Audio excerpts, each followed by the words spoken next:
Hi guys, Charles Dewandeler here, and I'm going to do another video tutorial today. Today we're going to focus on replacing the sky in your photos. Now here's a problem with this photo that I took with my friend Lisette 3 years ago. As you can see, the sun was setting, so we had these shadows over her and over some of the mountains, and then back here everything was like super bright because the sun was still shining there. If this was a professional photo shoot and I had access to like all the proper equipment that I would need, I would have had to put more light on her and the foreground so that the light on her matched the brightness of the sky. But because I didn't have that equipment, you can see the sky is completely blown out. Now, this looks, to have a sky blown out in your photos looks really bad. Um, so there are a couple ways to fix this. One way would be I could have taken one photo of her like this and then taken another photo just of the sky to adjust for the sky brightness and then Photoshop them together. But I didn't do that because I was rushing. So what I have is this photo where the sky is super bright. So what I'm going to do is I'm going to show you how we can replace this bad looking just bright white sky with another sky and make it look like it matches, or make it look 99% like it matches. All right, first step is I'm always going to duplicate my layer. Whoops. Copy, paste. And I'm going to turn off the background layer. I'm going to save that just as backup in case I ever have to go back to it. The next step is actually before I erase the background, let's crop this photo. And because we're cropping it for Instagram, I'm going to crop it at 1:1. Usually, if you're not working like for Instagram, or if you're not editing your photos for Instagram, you're editing them for something else, you could make it whatever size you want. But for this purpose, I'm just going to make this 1:1. Now, when we're cropping the photo, this is a little bit off topic of skies, but when we're cropping the photo, you see it gives you these like lines. So you can decide, do you want her to be perfectly in the center? Do you want to move her off to the side like this and put her in line with this rule of thirds over here? Or do you want to move her over like this and put her more at the rule of thirds over here? The cool thing about having her here is that it can show like more of her legs and stuff, so it shows like more of her whole body. Whereas if you put her like this, it shows her looking off and it has all this empty space on the side of the mountain, her looking over the side of the rocks and stuff. Oh, excuse me. So it's really up to you, what you prefer. If you prefer centered, if you prefer her looking like that where it shows like more of her outfit and her legs and stuff, or if you want to crop out her legs and just show all this empty space here. For the purposes of today's video, let's just put her in the center. So that way we have all this sky here to play with. First step, we're going to go over to this eraser tool, or this, taking it back, magic wand tool. If you right click, you'll see a lot of times it's magic wand. So if you click it, it'll go like that, which on this photo is actually pretty good because the sky is just so white, it's all one solid color, that I can just click it and it pretty much selects it. Now, if this had been 3 years ago, this is what I would have done. But today, I like to use this tool called Quick Selection Tool, and I'll show you why. So now it has everything in the background pretty much selected pretty well, but I want to also select this part of her hair that's kind of bleeding in there. So let me zoom in a little bit so you can see what I'm talking about. I'm going to hold the button on the mouse and just drag it over the extra parts that I want to include, like some of this. So it's just a little bit closer. That way it'll save me time having to erase it later with the eraser tool. That looks pretty good. Now I want to bring back just a little bit of the mountain. So I'm going to hold Alt and I'm just going to wave this around. I'm clicking the mouse. I'm holding Alt and I'm clicking the mouse and I'm waving it around the parts that I want to keep. So I'm just trying to get closer to the edges just so I don't want to lose any of the hair here. I don't want any weird parts of her hair missing. And I don't want to lose much of the mountain. I'm okay if I lose a little bit of the mountain, but I don't want to lose a lot. I want it to pretty much be accurate to what the real mountain looks like.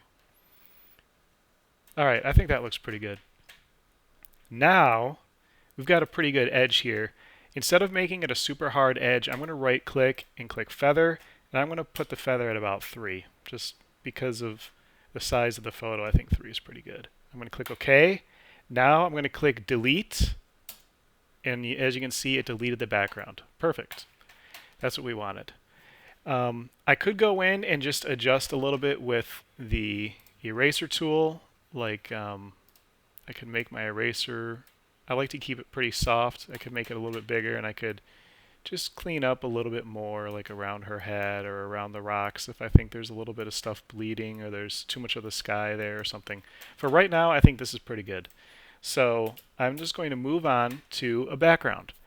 Now, I know what you're thinking.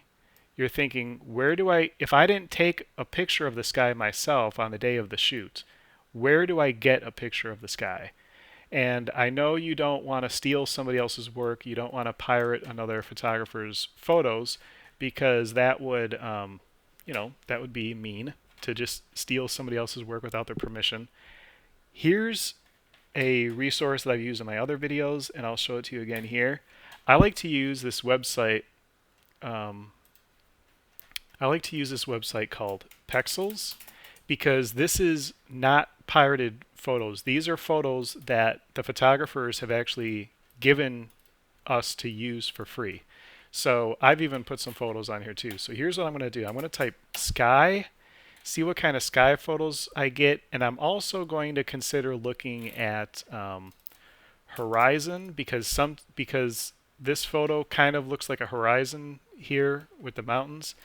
Maybe there's a photo, like maybe this one might look pretty good. I'm looking for photos where I just want to use the top part of the photo. I don't want to use the photographer's entire photo. I just want to use the part. Oh, that actually looks like that would work right there. I just want to use the part of the sky that would go here. And since we're not making any money with this photo, it's not an advertisement or anything. We're just using it for our Instagram. Using a free service like Pexels, where people just donate their photos, is a good way to save money. And a lot of these skies look really good. I mean, I kind of like this one. Obviously picking the sky that you want is going to depend on what matches best for your photo. So what you could do is you could download, like what I would do in the past is say I would download like this one, and I would download, let's say, this one by clicking this down arrow, this download button. Maybe download this one. And then what I do is I go to Show in Finder, and it's going to load up my different downloads. And now, when this is done downloading, I can just click and drag and just put it, I have to double click it so it saves, put it behind my top layer just so I can see if it kind of matches how it looks. That actually looks pretty darn good. But just for the sake of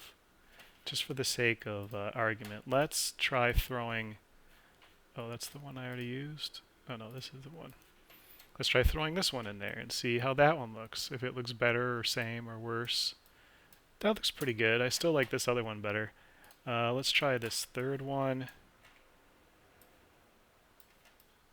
Yeah, that looks pretty cool, but I still like this one the best. Okay, so here's what I'm going to do. I want to edit this now. I don't want to use this one where it's kind of locked and doesn't let me edit. So I'm going to copy and paste that. And I'm actually just going to delete that one because I don't need that. It's a distraction. Okay, here's our background. Now, as you can see, she is very slightly out of focus, very slightly. So I'm going to do sharpen, smart sharpen, and I'm just going to adjust the sharpness on her just a little. Like this would be if there was no sharpness added. I'm just going to add a little bit of sharpness just to make her face more in focus. I think that's pretty good. Okay, now as you can see, because the rocks behind her are so far back, they're kind of out of focus. So I want to make the sky out of focus to match the out of focus here, because right now the sky is perfectly in focus. It looks weird that it goes from focus to out of focus to focus again. So I'm going to go up here with the background selected, filter, blur, Gaussian blur, and I'm just going to adjust this. I'm going to look at this sky up here, and I'm going to, oh yeah, it doesn't show me the two layers there. I'm going to look at the sky up here in this image, and I'm just going to adjust what this would be if there was no blur, and I'm just going to adjust slightly until it looks like it matches, and that looks pretty darn good actually. All right, now the other option I have here is I can adjust the brightness of this. So I can click down here, click, I'm going to click levels. I could click brightness and contrast, but I'm going to click levels. And notice this levels layer is above the sky, but not above her. So I'm not going to adjust her levels, I'm just adjusting the sky. This is saying this is the brightest part of the image. If I pull this triangle down a little bit, it's actually going to brighten the sky. It's making the brightest part brighter. Now, the more I go, see how it's totally blowing out these whites in the clouds. I don't like that. That looks bad. So I'm going to bring it back to where we can still see the detail in the clouds. This is with no brightness. I'm just going to brighten it up a little bit so the clouds are a little bit brighter, but I'm going to go back to before I start losing the detail in the clouds. I can also adjust, if I adjust this, it's going to make it darker. So I don't want to adjust that. That does look kind of cool, but it doesn't look like it matches the rest. So I'm going to leave that where it is. And I'm going to take this middle one, and I'm just going to adjust the middle one a little bit. It's kind of making it too dark. It doesn't look like it matches. If I go this way, it's brightening it up just a little bit. There. I think that looks pretty darn good. So now the other option we have, let's say we think this looks too photoshopped. Actually, in fact, let me just blur this just a little bit more. I think, yeah, that looks a little bit better because now it looks a little bit further back. Here's the other option we can do. If we think that looks a little bit too fake, we can turn the background back on and just make this one a little bit transparent. So now it's kind of blending the two together. Yeah, it looks a little bit more realistic if I go like that. Or we can turn off the transparency. We can make a new layer. New layer. I'm going to put this new layer behind Lised, but in front of the clouds. And we can take this brush tool, make the brush really big, like that. Soft background, and make it white. And we can paint a little bit of white atmosphere at the bottom. Let me undo that. I don't really think that looks that great. Let me try and do it. Let me get a little bit closer. That doesn't look terrible. Let me undo it and try it again.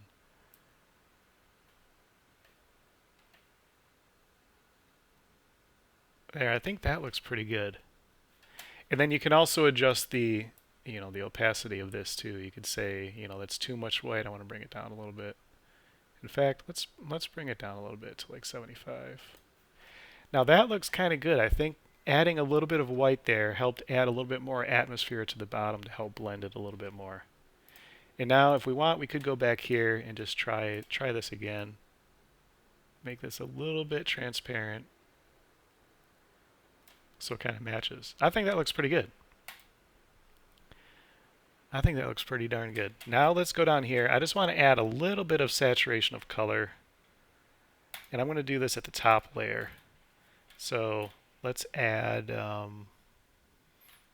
hue saturation to the very top. Just add a little bit of saturation to it. Boom. I think that looks pretty darn good. That's just my opinion. Maybe I'm biased. Anyway, so that is how